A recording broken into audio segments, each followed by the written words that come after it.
Yo, what's up, dogs? I'm here to talk about Late Night with the Devil. I saw it on a Sunday night at 9:30 p.m. With a good crowd of like a solid 20 people for a 9:30 Sunday night show. You know what I'm saying? And I went and saw it down at the Art House Theater called the Playhouse. And it was showing nowhere else, and I was very grateful that they're playing this movie down there. I got my friend to tag along with me. I bought myself a coffee, and I was ready to enjoy a 93-minute movie. I love a movie that respects my time, and this movie respected it. We were in and out. And I also respect, like, I really enjoyed this movie, guys. And I enjoyed it, this movie stuck with me, and it made me think. And after we finished watching the movie, we were sitting in the parking lot just talking about it. And this woman showed up who was also at the theater. And she started talking to us. So it was just the three of us talking about this movie and other movies for a good half hour. Like, I didn't get home until like midnight, you know? It was a good time. A very good time at the movie theater. And that's what I love about the theater, man. These wild occurrences happen. But I've been looking forward to talking about this movie with you guys for a while now. So, I have my list. The spoiler warning is up. From this point on, I'm going to spoil the movie for you, so get ready for it. So this story takes place in 1977 on Halloween, and we as the viewers are watching this movie as it's a documentary, and it's presented that way of found footage of the night in particular. And on this night, we are following Jack Delroy, who's played by David Dastmalchian, and he is a talk show host for the Night Owls. And his show is always going up against Johnny Carson's show, and he has been getting obliterated in the ratings and can't quite compete with him.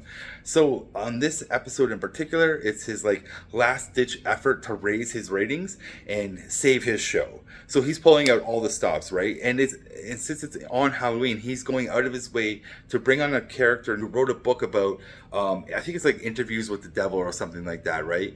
And the character who wrote this book is named Laura Gordon, who's played by June Ross Mitchell. And she's a parapsychic who's been working with this client named Lily, who has been possessed by a devil named Mr. Wiggles.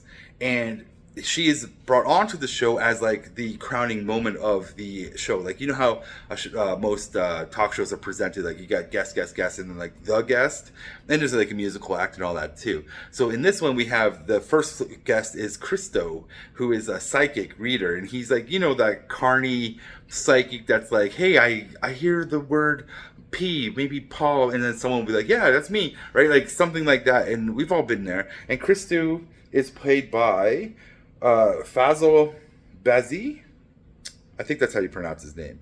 So, and he's funny. He's a comical character, and he kind of is like, there's things that happen to him when you're watching where it's like, oh, is this really happening? Is he being possessed? Is there a demon in this building right now? And it's really interesting as it unfolds, right? We're definitely brought along for a great tension-building adventure.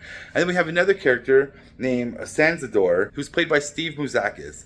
And he is an ex-conjurer, like a magician of sorts, who's become a skeptic. And his whole thing now is to out the like people who are, you know, like fake psychics and all that jazz. So he is a skeptic. He doesn't believe in what Christos does, and he also later on doesn't believe in what Lily is as possessed by Mr. Wiggles. And we're just following this TV show, and you get really engaged with the TV show because it's presented as a TV show from beginning to end. It's a great time because you're just like I just got sucked right into it, you know. And then when we get presented with Lily, she's creepy. Like Lily, who's played by Ingrid Torelli, is creepy right from the get-go. As soon as she comes out, she's charming yet creepy. That's how I could as soon as she looks at you in the camera, I feel like she's staring into my soul. I'm like, girl, back up. I don't want Mr. Wiggles in my life. And so she gets, like, they show the possession and all that stuff, and the skeptic, Zanzadu, is just like, or whatever his name is just like, yeah, I don't believe any of this. Anyone can do anything with hypnosis. And we go through this whole hypnosis thing, and then, like, Jack's like, do we believe it? It's so fun, man. The movie's so fun. I'm going to end it right there, because I don't want to ruin the ending for you, because the ending's a blast. And the movie will just make you sit there and think, you know, it's a good film. I had a great time with this movie. So, let's just jump right into the good. First things first, Jack Delroy is awesome. I enjoyed him every single minute he's on the screen. And I just liked him. I liked him. He was like, you know, he's kind of like this like lovable guy. Like, he's very charismatic, but also, you know, he's dark and devious, and he's ego driven, and he's like, he will sell his soul to win, to be the best, and he loves being known as like a talk show guy. Like, he loves that attention and that fame and those accolades that come with that, and he's he's driven for it. But also at the same time, as you watch this movie, you see a side of him where he's extremely worried that he might lose his show, and he's going to do anything by hook or crook to get these ratings up there, and he doesn't care about anyone's feelings in this whole thing. Like, he's willing to sacrifice everybody under this bus as long as it's going to save his show. And you see that, and you follow along with it, and it's fun, and I enjoyed it. And you have questions about this guy. He's not a morally good person, so as you're watching this, you're like, did he kill his wife? Like, did he sacrifice his wife? Because like, we learn about his ties to like the Bohemian Grove and occult society and the elites and Illuminati and all that stuff. So then there's like moments where you're sitting there going, well, did he sacrifice his wife in a culture, like a ritualistic cult, to become famous? And there's lots of questions that come up in this movie, and I really enjoyed that about this character and this character's development. The next thing I really liked about this movie is the entire movie is really framed as a TV show. It feels like you're watching a late night TV show for the entire 90 minutes that it's on the screen. Sure, there's the opening intro where it's about the documentary side of things, and it's giving you all this exposition about what's going on and blah, blah, blah. But once you get into it, just being locked into the TV show, it's fun, and it feels like a TV show, and it's got the guests, it's got the live audience. You see the behind the scenes with the camera crew doing things, setting up props and setting up the next guest and things of that nature. It's really fun, quite enjoyable, and you just get really sucked into the world that they built for us. Now let's get into the characters, because I liked all of them. They were so much fun. But like, my favorite character in this movie is probably Zanzibar, who's the skeptic, right? Because he comes off as such an arrogant prick. Like, you don't like him, but you're also kind of like listening to him. Like, you kind of always want his opinion on the strange things that are happening around on the set, going, what's this guy think, you know? But he comes across such a prick. He's trying to be an honorable person, where he's like, he doesn't care about charlatans scamming the people from their money and their well-being and stuff like that. But he's such a dick. Like, you don't really want to like him, but you like what he stands for. You know what I'm saying? It's such an interesting character. I liked him. Every scene he's like, every time he's on the screen just talking about, like, you know, being a skeptic and being that guy, I just enjoyed him. Like, it was just fun. And then what he does later on with the hypnosis to Gus, who is also a really good character. Let's just talk about Gus right now. He is the co-host of the show, the guy who always gets the punching bag of all the jokes and stuff like that. And he really ties it together in a sense of like, he's the only person on the set who's actually genuinely concerned about the happenings that are going on the show right now, and he's concerned about the well-being of the people that are in attendance as well, you know. And so, and not just, he's also concerned with his own well-being. Let's not be silly, but he's like concerned with Jack and how he's pushing it, and he and the audience and stuff like that. He's afraid. He thinks something's going on, but he can't quite explain it himself, you know. But I like them as well. And there's also a really good body horror sequence that I'll talk about soon too. And the other people I like too, I actually liked Lily and Laura together. They were fun. Like, Lily is, like, she's only in it for so brief, but the moments that she's in it, she is super creepy, like I already said. And the demonic possession sequence looks really good.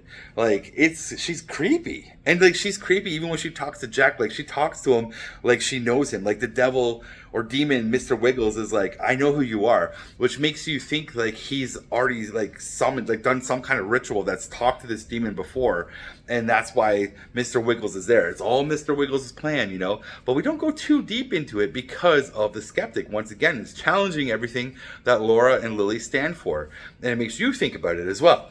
And I like Laura too, because she's trying to be a respected scientist, right? Or a psychologist, even, like being a parapsychologist or whatever she is. But she's also like on the edge of wanting to be famous because she has this book and she wants to sell this book. So there's this tug and pull between her and Jack of like, how far are you willing to go to become famous, right? And it's the same, like, it's Jax using his ego manipulation against her to be like, who cares? Like, it's for TV. You want to sell those books, baby. You know what I'm saying? And she goes along with it, and she pushes Lily to the point of like letting the demon in her again and showing it to the world. And it's so fun. Like the two of them together, I really enjoyed it. I actually like the chemistry of all these characters on screen. But Lily, she's creepy. So the next thing I liked about this movie is the tension that is built. It's subtle, it's a slow building tension, but as the show progresses, you're getting this sense of dread and tense.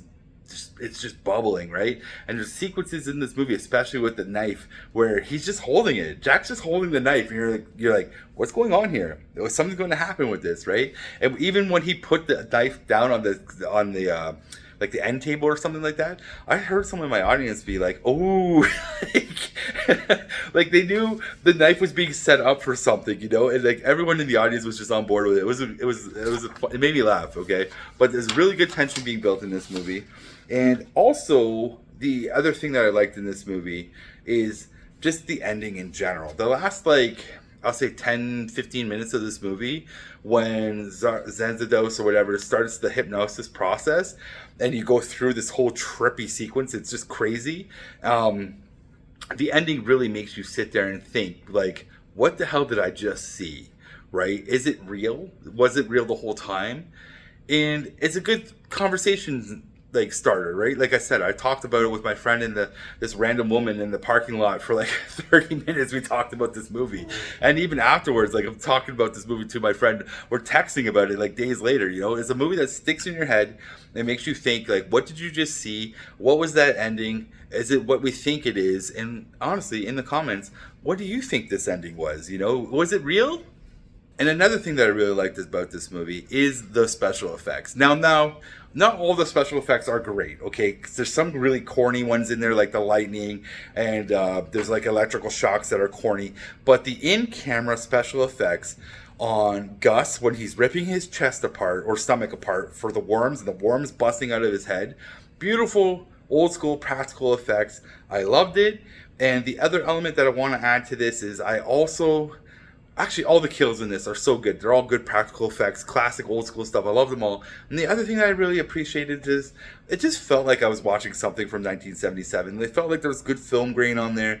It was filmed in the like 4:3 aspect ratio for your TV channel, your TV box, you know what I'm saying? And I just really enjoyed it. I like those little attentions to detail. So, the bad. So the only thing, okay, I only have two things written down for the bad. And I think the one bad thing that I was kind of like on the fence with it, so maybe this is more of a nitpick, is the movie starts off as a documentary, and I enjoyed it. I enjoyed the setup and the exposition and all that stuff. But once the movie goes on past this like documentary setup, it just becomes a movie. And I kind of wish they went back to the documentary style of like talking about these things. Like I don't know. I felt like they kind of just dropped the found footage element to it all, and I kind of think I wouldn't have mind like an ending, like a Unsolved Mysteries ending, like a host would come out and be like, and so these are the things that were presented to you. Do you think it's fact or fiction? Like, I think I would have liked that. Even though how it ends already, I still enjoyed it. But it was just like, oh, you kind of just dropped the documentary style and just went into an actual movie and ended it as an actual movie and not like a documentary. I don't know. It's just me. It's just ideas. It's a nitpick more than a bad. And like the other element too for bads is like, yes, they used some AI generated artwork in the title card sequences. So like it would edit and be like, oh, we'll be right back, or stay tuned. Like it's commercial break kind of stuff. And those are AI generated. It's only in 3 times.